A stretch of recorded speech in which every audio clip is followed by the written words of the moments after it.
Lex Colin Taylor, who was the cameraman on Treaure. I think you remember these things. So, because at Evanston, I met Colin Taylor through a friend. Oh, Colin, I love Colin. So Colin Taylor was the cameraman on Treaure with Scott. And no, his name isn't actually Scott. His name is Hendrik Lawrence Scott. And Henny, as I used to get pissed off at me because I call him Henny. Henny lives down in Harding on the south coast, teaching people how to farm. That's what he does now. So anyway, But he can't do anything else. Yeah, because he's Scott. Yeah. So I went overseas when I was living in Ireland. Colin came overseas and came to stay with us, and it happened that Treasure Hunt, the English Treasure Hunt, was on air. We sat and we watched it, and I said, you know what? Because I used to obviously sit and watch Colin doing Treaure, because in those days you had 3 hours of English TV and then 3 hours of Afrikaans TV. Then the next day would be 3 hours of Afrikaans TV and then 3 hours of English TV. That's how it worked. Okay? Between 6 o'clock and 12 o'clock at night, that's when you had TV. The rest of the time it was just a test pattern. Okay? So of course you watched all the Afrikaans stuff as well, because, you know, what else were you going to watch? There wasn't anything else to watch. So I used to sit and watch Scott. And I used to watch Colin, because Colin was my friend. And I thought, this is so good. And then I went overseas, started watching Treasure Hunt with Annika Rice. And she used to just take her headset off and start talking to people and ignoring the people in the studio, which was like really quite fun. And I said to Colin, I would love to do that. I mean, this is the kind of job I would love to do. I came back to South Africa, okay? Went and learned how to be a computer programmer. Yeah, me too. Coding by hand in COBOL. I remember those days. And then Colin says, listen, I've talked them into it, that they're doing auditions, you need to go and audition. And I couldn't even get an agent here in South Africa when I got back. No, our books are full. So he sent me to the audition for Treasure Hunt. And I sat there, and it was between me, Michelle Besbier, remember her? She was South Africa, something or the other, yeah? And the girl that played one of the ducks on Featherfoot Farm, Deborah somebody. That just cracks me up. Another blonde. Was Featherfoot Farm South African? Yes, Featherfoot Farm. In fact, Clive, what's his name, that did Front Row, who did Front Row with? Morris. Clive Morris, him. He was Woofles. Don't sound. Don't talk about him. Shh. He was Woofles in Featherfoot Farm. Oh God. So we used to call him Woofles. Yeah. Oh, yeah. And he was Woofles. Anyway, so, where was I? Why did I keep bringing him into it? Because you were auditioning. I was auditioning, yes. And then Amanda Farrow also auditioned and was most upset that she didn't get it. And she was also like, I don't think she would have gotten into us at any stage. So, Be nice. I'm not being nasty, I'm just saying. I'm recording this, it'd be nice. Yeah. So eventually, without an agent or anything, they said, right, you've got the job. Because I've done stunt work, I'd already come back from overseas, worked on stunts, did this stuff, knew about it, didn't have an agent, went out, first time, second time, I went in a helicopter. It was the first time we shot an episode. I had been in a helicopter exactly once for 10 minutes beforehand, so I could feel what it felt like. And then it was like off into the Drakensberg, and it's the only time we didn't fly with our usual pilot, we had the whole way through.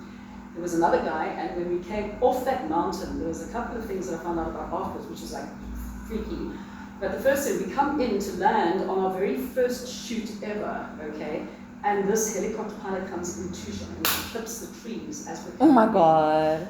I had stopped smoking for a long time before that. I got out of that helicopter and I just said to our director, give me a cigarette now. I started smoking again, just from the stress of that.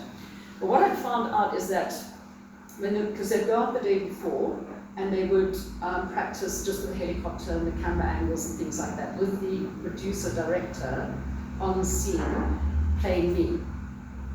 So they went out with Albert Guloff at the time was the on location director.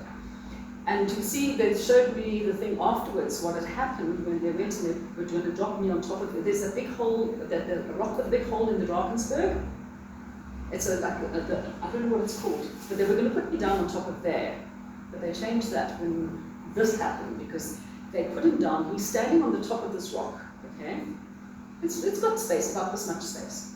And all of a sudden you just see him doing this and throwing himself onto the ground because the wind caught the tail of the helicopter and brought it around towards, spun it around, and it missed him by this much. Oh, so you got mincemeat. So That would be the they end of your decided to career. change where we landed after that, so they did a different thing. So that was the very first episode that we ever shot, and that happened. Please tell us about the premise of Treasure Hunt for the years. Okay, yeah, this is before, I'm talking with my hands, because Italian might be trouble. We'll be able to talk. Before computers.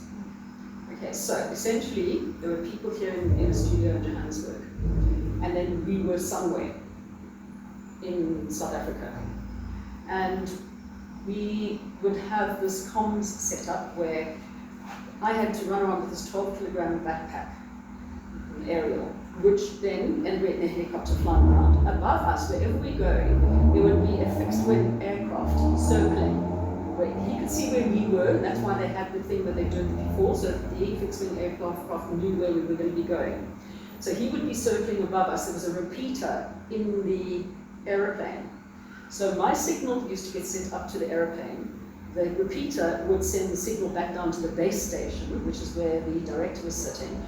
That would convert it into telephone lines, sound, which would come through to Johannesburg, from wherever we were, and like we even shot in the desert in Namibia. Okay, so you can imagine, this is quite a thing that's going on. And then it would convert in through the sound system that the people could hear me on headphones. But all they had were all the books, no computers, just books, okay? And a big map, which they would only find out once they took the thing off where we were, like that we were in Treaure, or we were in, I don't know, down somewhere in the Cape, somewhere in the middle of nowhere, Queenstown or whatever. They had to guess where you were. No, they would know that we were in that area. Yeah. So there would be a map, and then Lawrence, who was in the studio, would move the helicopter, because they'd have certain points on the map where you could move the helicopter. But they would be given 3 clues throughout the game. So you had 45, the first series was 45 minutes to find 3 treasures. Now a treasure could be something which I had to find, like I had to go and find, you know, a piece of pottery in a specific place, in a pottery place. Or the one time like I had to go and find Dr. Darnie Craven and give him a kiss on the cheek. One time I had to go and find Leslie Ray Darling at the end of an airstrip in Stellenbosch playing a baby grand piano. You know, I mean, there was different things that they had to do, but they were given clues. They were cryptic clues, and they had to first of all work out what the clue was, and then go through the books to find out where they needed to send me. And I'd be sitting there with a map and a helicopter pilot, with a cameraman behind me. And we would just work out, they'd say, okay, fine, can you see this on the map? And I'd look at the map, okay, Johnny, we need to go and we need to fly there. And the first thing that they'd always say, even when they're getting the film, stop the countdown, started the countdown this side, ran to the helicopter, Melanie, just get in the helicopter and hover. Because they didn't know where they wanted us to go, but just get into the helicopter and hover. So fuel costs nothing, right? Literally. And it wasn't live, was it? No. Well, they had gosh. to edit. Yeah, they had to edit the studio and us, because there was no ways that you could do like a live video feed in those. It was before live video feeds. They were only in news that you could have some of them. They would have like an outside broadcast unit, but that would never have worked. And they did the same thing in England, where they'd have to also edit everything together. So I mean, it was like really for its time, and people have been speaking about it again this week.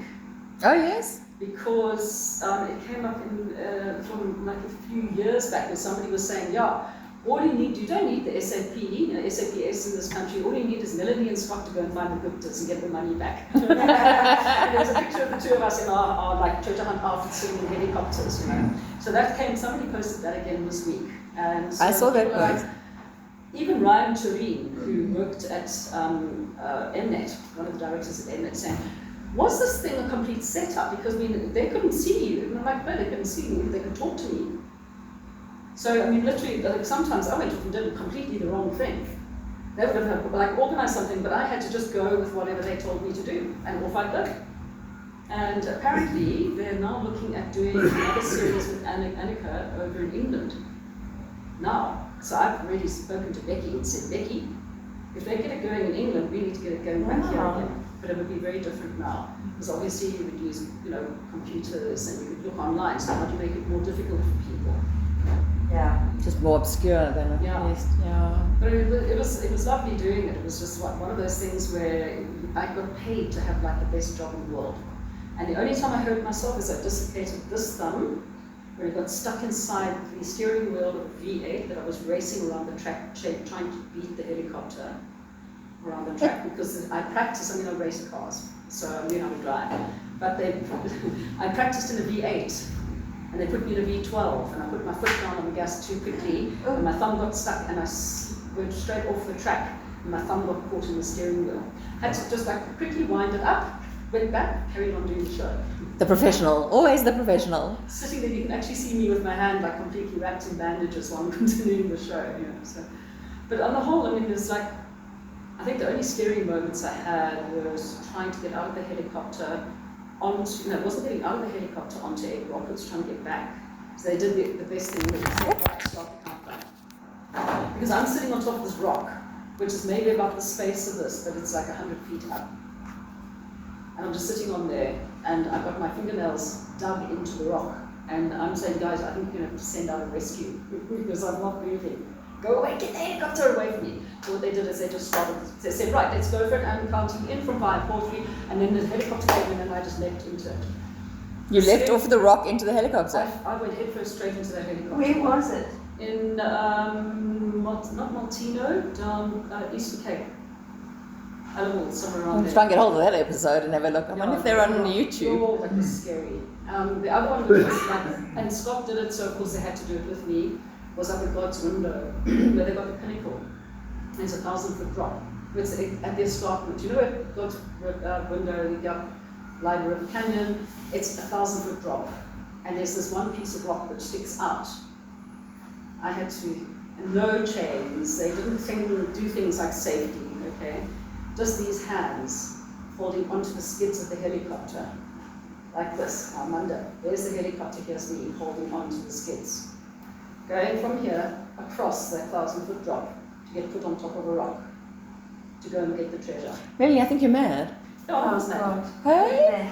That's like cooked in the And they head. didn't chain card it into the helicopter. No.